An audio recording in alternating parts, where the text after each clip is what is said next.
What up everyone, Chris here from GamerTech, and today we're going to be updating the BIOS on the B650 GAMING X AX motherboard. But before we get into the video, here's a little bit about us at GamerTech. We build the best, the highest end custom gaming PCs tailored to your needs. If you ever need a custom build or any upgrades, repairs, or advice, just check us out at gamertech.ca or email us directly at info@gamertech.ca and we're always happy to help. This video is going to be broken down into two separate sections. Part 1 is going to be the manual method, which requires a USB. Part 2 is the easier method through Gigabyte Control Center. If you don't have a USB, you can go ahead and skip to part 2 of this video. Alright, so let's get into the video now.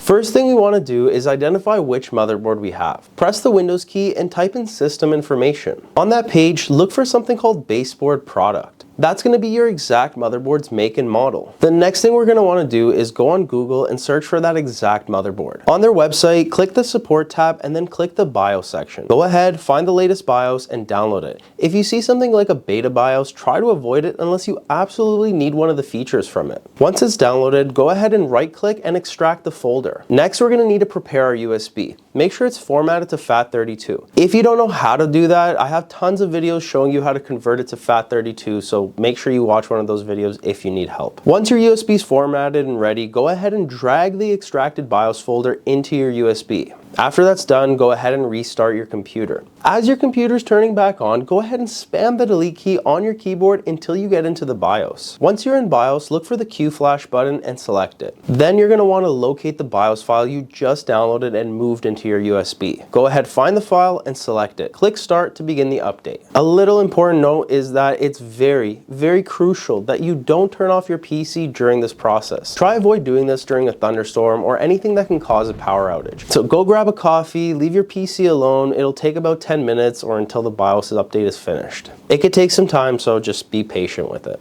When it's done, you can go back into the BIOS and confirm that the new version is installed. After that, you're all set and you can use your PC like normal. Now let's move on to part 2, which is going to be definitely the easier method, but keep in mind it doesn't work for every motherboard. Go on Google and search for Gigabyte Control Center. If you already have it installed, you can skip this part, just download and install the program and open it up. Once installed and open, you can now go to the update section. If there's any drivers that are out of date, I would highly recommend updating them before doing your BIOS. This just helps with PC stability and overall performance, so make sure you do your drivers. But also there's a lot of bloatware on this, like Norton and all that junk, so try to avoid any third-party softwares, just do your drivers. After updating drivers, go to the BIOS section. If your motherboard's supported, you will see the latest BIOS version available right there. If nothing appears, then maybe it's possible that your motherboard is just too old or it's just not supported by the app. Select the latest BIOS version and click install. It'll prompt you to restart your PC, so just click yes. This process will take about 5 to 10 minutes, so just leave your PC alone and do not shut it off. Your PC will restart automatically and go into BIOS to complete the update. Once everything's finished, you can go back into the BIOS and verify that the update was made successfully.